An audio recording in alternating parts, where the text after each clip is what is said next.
출애굽기 20장 12절에서 17절. 내 부모를 공경하라.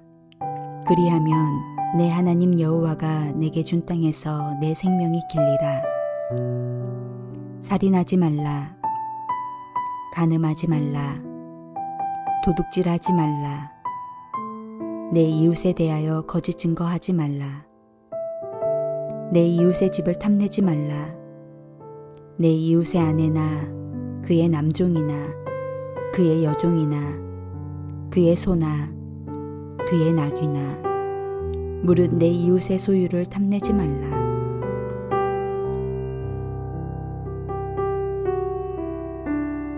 안식일 계명이 우리에게 주어진 시간을 하나님의 선물임을 깨닫고 살라는 뜻이라면 제5계명은 우리의 존재가 선물임을 자각하고 살라는 하나님의 초대입니다. 부모와 자식은 미묘한 이중 감정으로 얽혀 있습니다. 부모는 때로 우리에게 큰 위로가 되는 동시에 또한 반대로 우리의 자유를 억압하는 족쇄처럼 여겨지기도 합니다. 성경은 여러 군데에서 사랑하라고 말합니다. 하나님을 사랑하고 이웃을 사랑하고 원수를 사랑하고, 그런데 어디에서도 부모를 사랑하라는 말씀은 없습니다. 부모는 사랑의 대상이 아니라 공경과 경외의 대상이라는 말입니다. 경외라는 말은 구약에서 여러 번 사용되고 있습니다. 그런데 이 단어는 유일하게 하나님에게 대하여 사용되고 있습니다. 잠언 1장 7절과 29절에서는 여호와를 경외하는 것이 지식의 근본이다라고 말씀하고 있으며, 이스라엘이 하나님의 징계와 멸망의 원인이 된 것을 여호와께 죄를 범하고 또 다른 신들을 경외하였기 때문이라고 말씀하고 있습니다. 이렇게 이스라엘에게 있어서 하나님만 경외해야 하는 것은 그들의 의무였습니다. 그런데 딱 한 가지 예외가 있었습니다. 그것은 바로 부모에 관한 것이었습니다. 레위기 19장 3절을 보면 너희 각 사람은 부모를 경외하라 라고 되어 있습니다. 부모가 하나님과 함께 경외의 대상이 되고 있다는 사실은 놀라운 것입니다.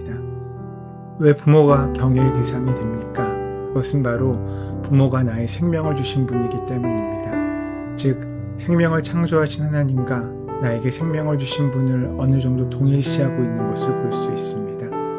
우리가 하나님을 경외해야 하는 이유는 그분으로 인하여 내가 존재하고 있으며 그분 때문에 나의 삶의 의미를 갖게 되기 때문입니다. 그래서 구약 성경에서 볼 때 부모를 공경하지 않는 것은 궁극적으로 생명의 원천이 되시는 하나님을 공경하지 않는 것과 같습니다. 그래서 부모에 대한 불경함은 곧 창조주 하나님께 대한 불경함으로 인식되고 있는 것입니다.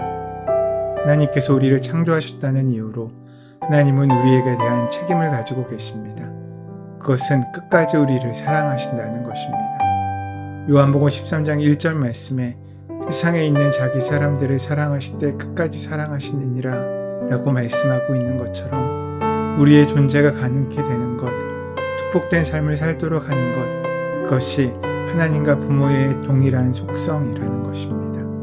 유대인들에게 부모는 생명의 전달자인 동시에 신앙적 기억의 전달자이기도 했습니다. 부모의 삶은 하나님의 은혜의 통로로서 서 있어서 하나님의 생명도 흐르며 그들의 하나님의 백성됨도 함께 기억되고 이어지고 있는 것입니다. 부모는 유랑자로 살았던 조상들의 이야기로부터 시작해서 하나님의 구원 역사에 대해 가르치는 책임을 진 사람들입니다. 기억의 지속이야말로 하나님의 백성으로서의 정체성을 유지할 수 있는 관건입니다. 부모를 공경한다는 것은 그런 의미에서 단순히 부모에게 잘해드리라는 말이 아니라 자기 생명과 정체성의 뿌리로서 존경하라는 뜻일 것입니다. 오늘 이 땅의 비극 가운데 하나는 부모 세대의 삶의 이야기가 자식 세대에게 온전히 전달되지 않고 장기 지속적으로 정신적 유산으로 만들어지고 있지 않다는 사실일 수 있습니다. 제5계명은 자식들에게만 주어지는 말씀이 아니라 동시에 부모를 향한 말씀이 되기도 합니다. 즉, 공경을 받을 수 있는 부모로서의 책임을 다하라는 것입니다.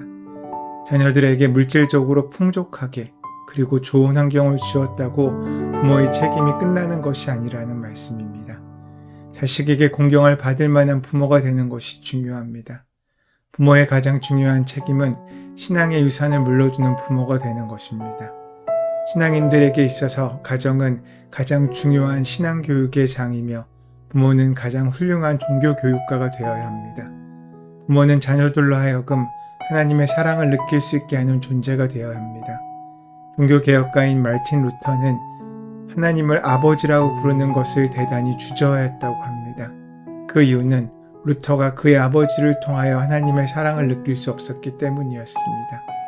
부모가 신앙교육에 책임을 다할 때 자녀들이 하나님의 명령을 따라 부모를 공경하게 되는 원리입니다.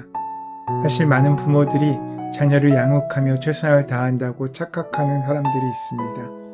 자신이 하고 싶은 방식대로 최선을 다했다고 자부하는 사람들이 있습니다.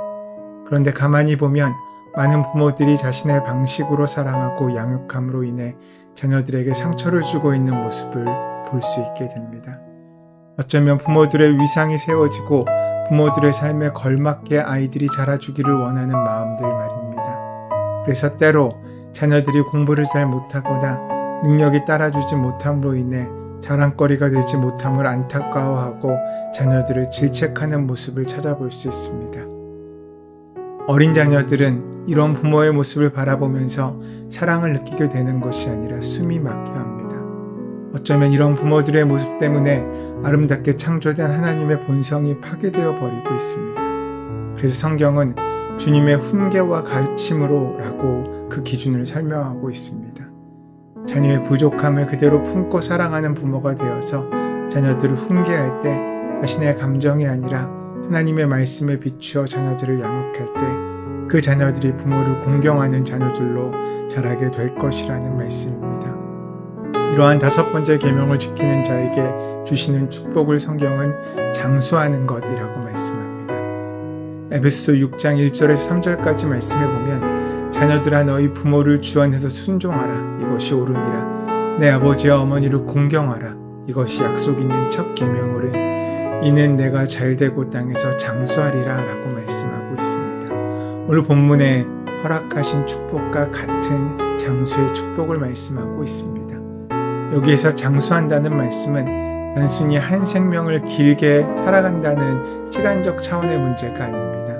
부모를 공경하는 자식들은 그 다음 세대의 공경을 받을 것이며 공경을 받도록 자녀의 교육을 온전히 수행한 부모들로 인하여 그 자손이 축복을 받으리라는 말씀입니다. 십계명에 오직 부모에 대한 말씀으로 언급되어 있지만 결국 가정 전체에 대한 말씀으로 우리는 인식하고 받아들여야 합니다.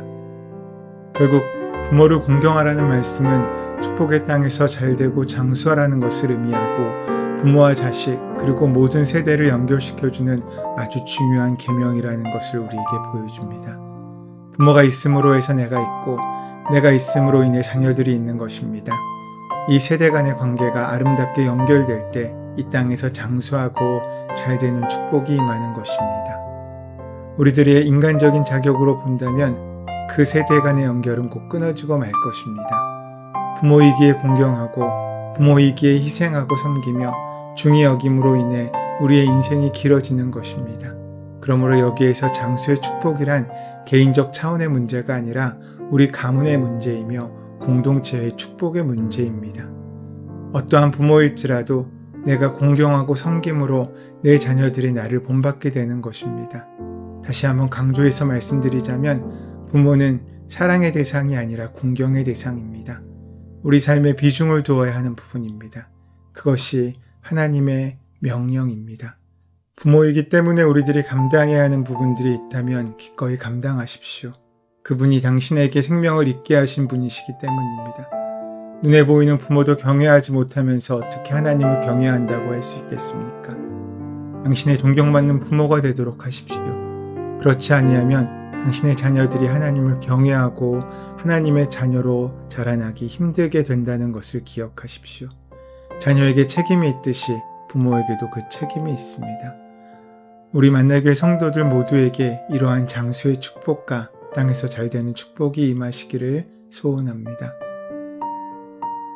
은혜의 주님, 우리 모두 온전한 부모로서 또 자녀로서 우리에게 맡기신 사명을 귀하게 감당함으로 하나님의 축복이 우리를 통하여 흘러갈 수 있는 귀한 통로로서의 삶을 살 수 있도록 인도하여 주시옵소서. 우리 주 예수 그리스도의 이름으로 기도드립니다. 아멘. 이제 오늘 허락하신 말씀을 깊이 묵상하심으로 오늘 나에게 주시는 말씀으로 만나시기 바랍니다. 우리의 삶의 모든 문제와 간구를 하나님께 온전히 맡기시고 함께 기도하는 시간 갖도록 하겠습니다. 함께 기도합니다.